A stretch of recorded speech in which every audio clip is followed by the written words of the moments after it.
Oke sip, terima kasih. Grogi gak? Iya. Kenalin diri dulu dong. Oh iya. Halo, sama saya Safira. Saya dari Prodi Bahasa dan Kebudayaan Jepang angkatan 2023. Oke sip, Safira makasih banyak hari ini. Saya wawancari Safira karena katanya lagi magang ya? Lagi magang sensei Magang di mana? di Jitras Consulting. Oh, J-Trust. Oke. Dari kapan sampai kapan nih? Dari 1 Agustus 2025 kemarin sampai akhir bulan ini tanggal 31. Oke, berarti udah masuk bulan ke-6. Iya, udah masuk bulan ke-6. Oke, sip. Ya, pertanyaan pertama nih. Gimana pengalamannya secara overall nih? Coba ceritain. Mantap sensei. Susah, berat atau semuanya pokoknya mantap lah pokoknya. Waduh, berat banget nih kalimat pertama nih. Emang ngerjain apaan aja sih di sana? Translate dokumen sensei. Itu dokumen yang dari bank, dari Jitras banknya kan dari Indonesia. Nanti kita translate ke bahasa Jepang atau sebaliknya dari Jepang ke Indonesia.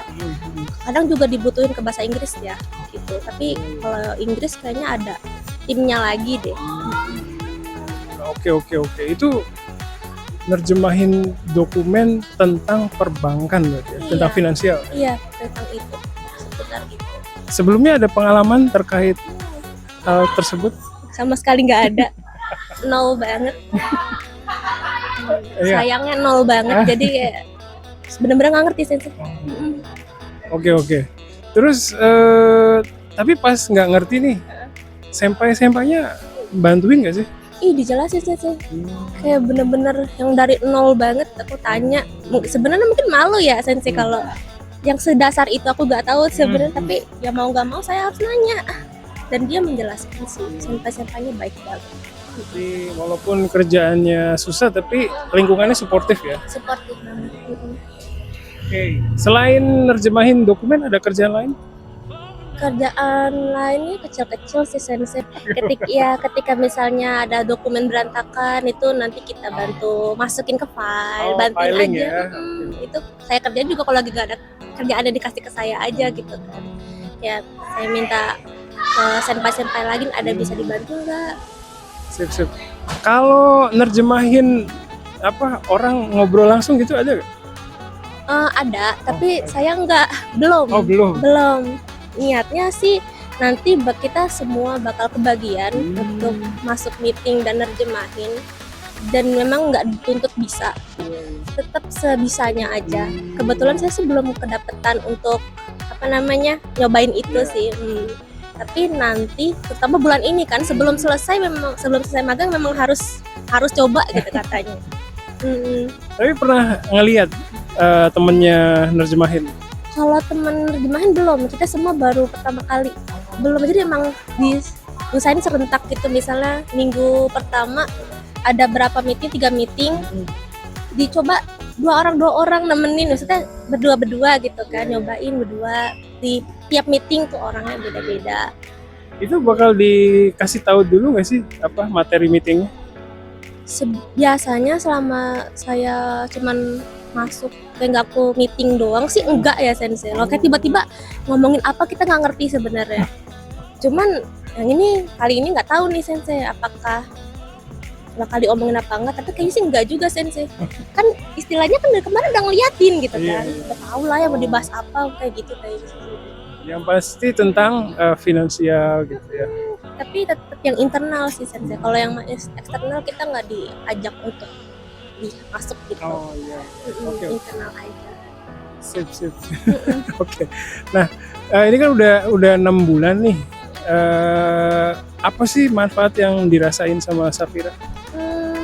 Paling kerasa sih manajemen waktu sih sensei. Walaupun pas kuliah ini memang udah mulai bisa bilang bagus kali ya, yang telat ya nggak sering-sering banget, cuman kan masih bisa telat tuh kayak 15 menit masih dimaafin gitu kan kalau di sini.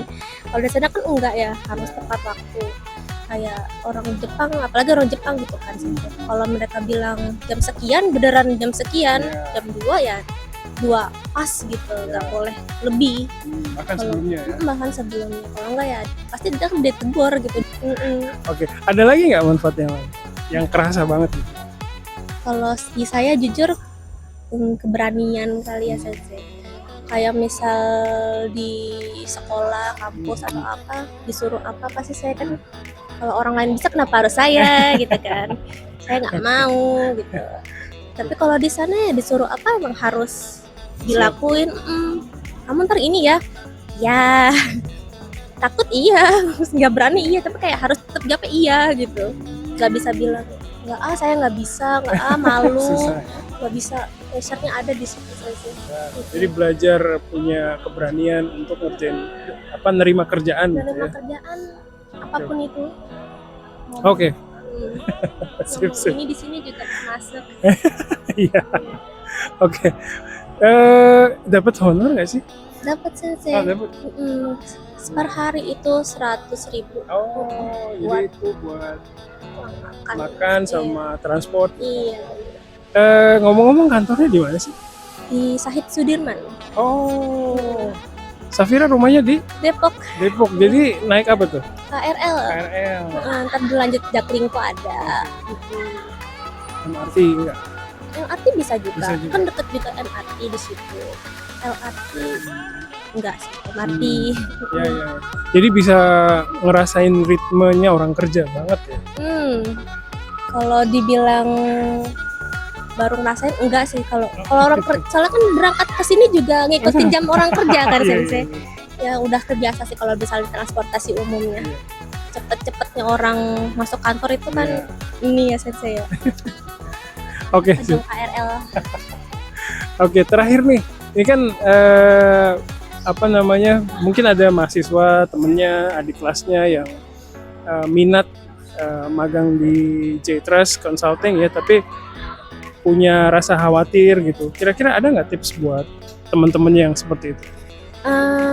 Dicoba aja dulu sih, apalagi mungkin bagi orang yang merasa kayaknya gue bisa, maksudnya bahasa Jepangnya oke, walaupun mungkin belum punya N3, N2 dan lebih tinggi lagi belum punya, tapi merasa ada rasa apa ya, Bisa komunikasi. bisa nih gitu. Coba aja dulu untuk daftar.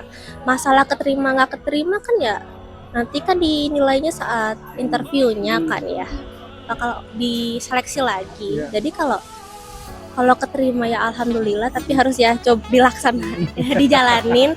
Kalau nggak keterima ya udah, maksudnya nggak ada penyesalan untuk ini kan, yang penting coba aja dulu daftar. Proses nyoba juga itu jadi pelajaran ya. Iya, kayak misalnya dari bikin CV gitu kan, CV terus cara menjawab di interview, karena menurut saya interview orang Indonesia sama Jepang itu beda. Tapi menurut saya lebih enak Jepang. Oh gitu, kenapa? Sensei. Oh, oke. Kayak misalnya cuma nanya dia yang ada di CV, sebenarnya dia cuma nanya di CV itu diulik lagi. Misal kamu nulis apa, dia nanya tentang hal itu gitu kan, lebih detail gitu kan. Bahkan cuma hobi ditanyain, kamu hobinya apa? Itu kesannya nggak penting ya sensei, tapi ditanyain. Kalau interview Indonesia malah saya lebih takut karena pertanyaannya tuh nggak yang masuk akal buat saya. Nggak sulit dijawab. Konteks ya. Itu lebih takut saya gitu itu. Jadi kalau sama interview sama orang Jepang paling yang ada di CV aja ya, nggak jauh-jauh dari situ ya. Jauh-jauh dari CV, tapi lebih minta lebih gitu. Bisa kita minta untuk menjelaskan lebih lagi. Makanya kalau itu coba aja dulu sih. Oke, sip. Terima kasih Safira atas waktunya hari ini. Sama-sama sensei. Bye-bye.